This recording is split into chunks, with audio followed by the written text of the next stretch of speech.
I look like shit. I don't give a fuck what I look like. Dude, I have never in my entire life felt like this before.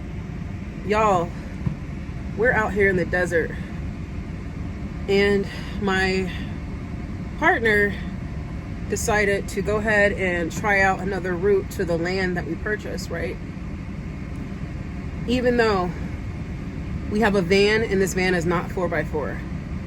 But it's not just his fault because I last minute agreed and we went and then we got stuck in the sand halfway to the property. It is roughly 2 p.m. in the afternoon in the desert, y'all. I've never felt any type of heat like this before, and I am born and raised in Florida. This is a whole different type of heat, but it makes sense. And we are severely unprepared. Luckily, we have 7 gallons of water in the back. Because I'm telling you, once we got stuck, we decided to walk the rest of the way to the property, which was about half a mile, maybe a little bit more than a half a mile. Y'all, I had a panic attack. I started hyperventilating. I thought I was gonna pass out. I was seeing stars. I got dizzy. We got to the property, kinda. I didn't even want to do anything once I got there. We were supposed to put down pink stakes in the ground, like flags, surveying flags, so that we know the property where it is. We were basically marking it, right? I didn't even want to do that. We walked the rest of the way, and when I tell you that walk was the hardest walk I've ever had to make in my entire life. Again, I had a panic attack. That's the second time in my entire life I've ever had an anxiety attack. First time I was just really drunk. Doesn't count. This is the second time, and he held it together. He was positive. I was so rude to him. I was so just angry, and he kept talking, which was making me angrier. He was trying to be so positive, and he's over here like survival man, right? Out there like, I bet I could run that way and this way, and his hyperactive ADHD ass, and I'm over here dying. So, y'all, we just got done with the 3-day fast, and that was a test of a mental test, and also a test of getting through certain types of food addictions that I have, right? This was a test of endurance, also a mental test, because I am literally, I swear I almost passed out, y'all, in the desert. And we made it back. I'm on the floor of my van. All my stuff is thrown around. Look at Charlie.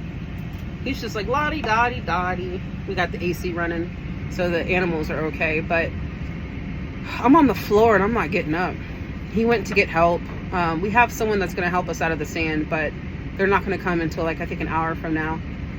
But he left to get help, and I'm like, what if he doesn't come back? You know, I'm like stressed out. I told him not to leave, but he's over here like survival man. I'm a man.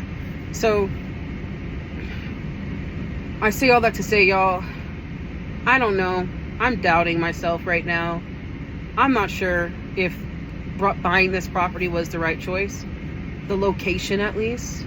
I am listing all the things that have gone negative since we got here, have gone bad. But I have to change my mindset. Because I'm telling you, if I don't change my mindset, then nothing that I've done so far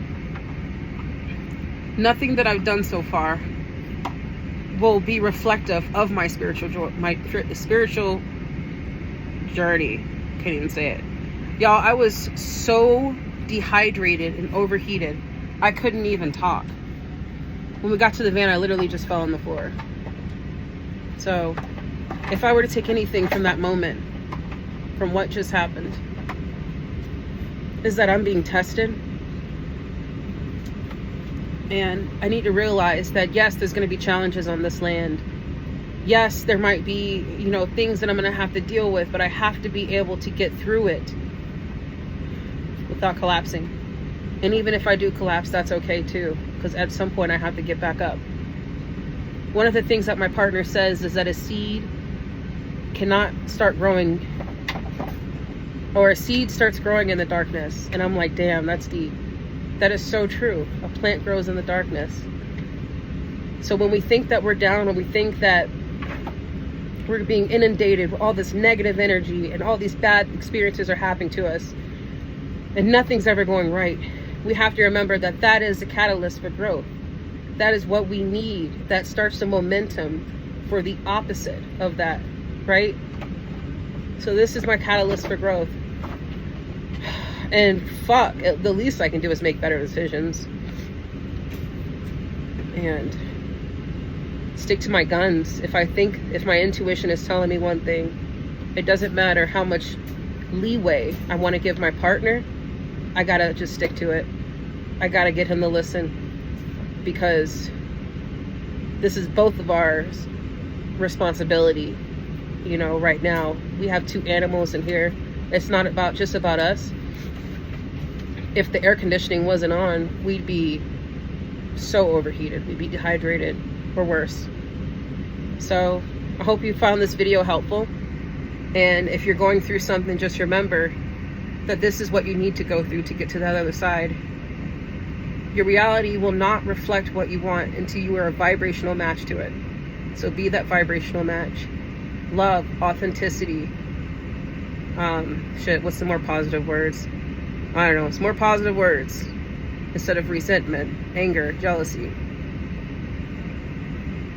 You gotta move past that. So I love you all. If this video helped, let me know in the comments. Peace.